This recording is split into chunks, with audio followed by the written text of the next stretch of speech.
Hi, I'm Berlina Baker from the Stream of Life Holistic Wellness Center. Welcome to the Higher Learning Network. Today's show is being sponsored by the Stream of Life Holistic Health Center on Chicago's South Side. And we're streaming live today on ustream.com and intellectualradio.com. You can tweet us on Higher Learning Network TV, or you can join us on Facebook at Higher Learning TV Show. Thank you for joining us today and helping heal our community. Today's guest is, with me today is Dr. Momma Hawk.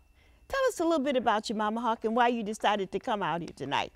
Well, I was very impressed with the goal and the mission of the Stream of Life, and of course you know that I've been a supporter of the Stream of Life since its inception. However, I didn't take the full value of what the mission was at the earlier stage of my life, and I think what motivates me now is that that is a center that no matter where you are in on your journey to becoming healthy, somewhere in the Stream of Life there's going to be a solution and a program to get you back to wellness when you're ready.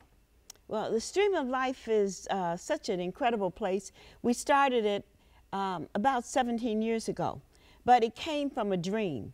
Ever since I was a child, I always dreamed that we would grow up and save the world. I never could understand why people get sick.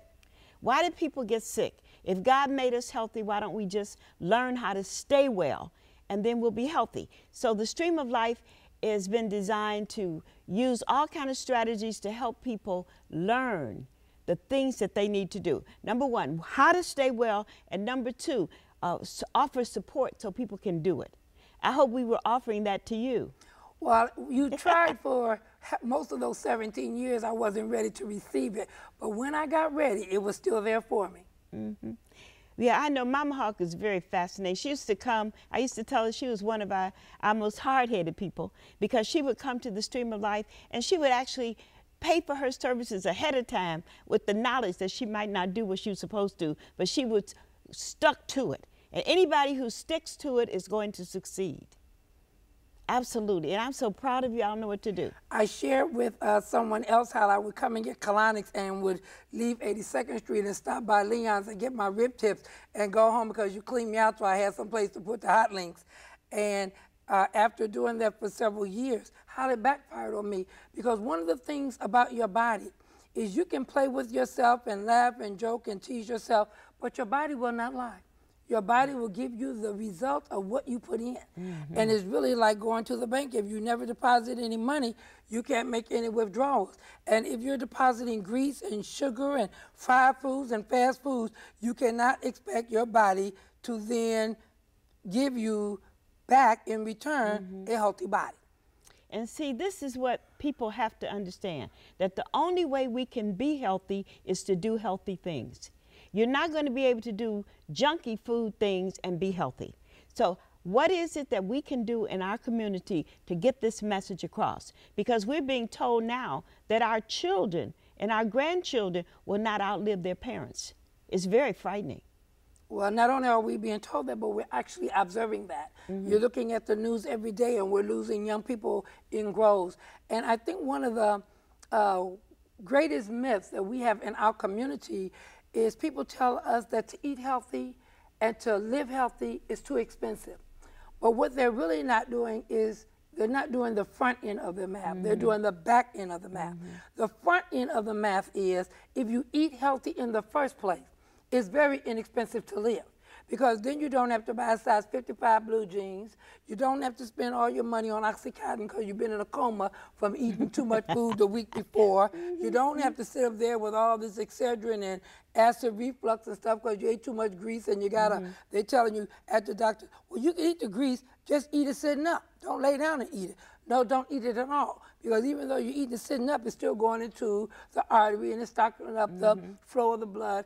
And what we have to realize is healthiness is not something we want to compare with money. Now, we spend money on a lot of foolishness in our lifetime. Most of us could have already been millionaires. I think about the money I gave Taco Bell and Popeyes and Wendy's, and I know all of them are profitable because of me. Well, we're making people rich while we're killing ourselves. That's exactly right. And the thing about it, if you look at God's plan or the divine plan for people, for all of his creatures, none of it should cost any money, because the things that are here to help us stay well are things that are free. The first one is pure and righteous thought. The way we think and when we try to live righteously, that always helps us to stay well. The next thing is air. They haven't learned yet to bottle air and cause us to pay money for it. The next thing is exercise. It does not cost money to exercise. Now, if you go to the health club and pay money, that's one thing, but you can walk up and down, you can jump up and down. Remember, we used to jump rope when we were kids. That didn't cost any money. And it really shouldn't cost us any money for food. When we get wise enough to grow our own, and there are Growing Power and other organizations now that are teaching us that we can grow food in our yards, on our roofs, in our houses, along the parkways of our streets, we have got to start doing that. Being healthy should not cost a lot of money. I remember one of the things that you taught me that was so funny, and you taught me if I can't eat it raw, it's not good for me. And I remember telling you that I couldn't live without chicken. I just couldn't live without chicken. And you said, go buy your chicken and eat it raw. And I tried that, and that was the most nightmare of an experience for me. I realized then that that wasn't something I could eat. But I did find out that I could eat collard greens raw, and that I could eat vegetables raw, and I could drink juice that were juice from vegetables, and I could be satisfied. Well, one of the things that we have got to understand is that the raw foods are the most healthy foods for us to eat. And that every time we cook foods, we destroy the enzymes and the vitamins. We definitely cooked food will not sustain life. And I always love to think about the difference between a cooked apple and a raw apple. The difference between raw green peas and those cooked green peas that come out of the can. You can see it. The oxygen level is very low, and people have got to start eating their foods the way God made them. No creature on nature's green earth cooks but us. Why are we doing this? We don't have to do all this cooking to destroy the food that God made. And I like how technology has moved, and we've learned so many new things. But when we go back to the real beginning, did you notice that there were no McDonald's in the garden? There were no fast foods. Those Adam and Eve had to get that stuff up out the ground and eat those herbs, and they stayed healthy. And Methuselah did 969 years eating what God gave him to eat. And I think that they were probably very slender, and they had a perfect form. Because now, one of the things I've noticed now, when I was growing up, a woman was considered to be real beautiful and shaped up nicely if she had a figure that looked somewhat like an hourglass. But now we have figures that look more like what I call like Miss Piggy, where everybody's gotten thicker and thicker across the middle, and their internal organs are swollen. I brought along a picture of a really bad digestive system so I could just show it. Now, this is the whole digestive system. This is the stomach up here. And this right here is the small intestines. And all along here, the big part is the large intestines. See, when you eat, food goes into your stomach. And from the stomach, that's where the food is mixed with digestive juices and broken down. Then it goes from the stomach into the small intestines. And the small intestine assimilates the food. The food is then into very liquid form, and it directly goes right into your blood and into your body. After the food has been assimilated, what's left then goes into the colon. And the colon is this big part that comes across here. But I brought this because I wanted people to know that when you do not eat right, and when you have stuff that's sitting in your gut so long, food actually rots. Your whole body rots. It reminds me of bananas. You know how you have a banana, and if you sit it next to a couple more bananas, pretty soon the whole bunch will be rotted? Well, if you let waste material sit in your body, it begins to putrefy everything that's around it. This is a a colon that was a digestive tract that was taken from somebody who's passed away. But this is like 3-4 times the size of what it should be. And I'm real concerned because I have 2 sons, and both of them are, you know, look like what, they look like pregnant men. I call it the Santa Claus belly complex, where we're looking at it. So at the Stream of Life, we spend a lot of time on colonics, but that's only part of what we do. We actually put people on the table and clean their insides out. But more so than that, we have got to get their minds motivated to take better care of these body temples. And the confirmation of how your body is rotting is when people pass gas, how it just put you in a coma. And you be going like, oh my God, what did they eat? It wasn't what they ate. It was what they ate years ago that's finally blowing up. Yes. That's not gas from something they ate this week or this morning or even last week. That gas is maybe something they ate 2 years ago that's finally busting out. It's amazing how people live in a house, and if their house is not fresh, they go out and buy all the air fresheners and everything to give it a more pleasant smell.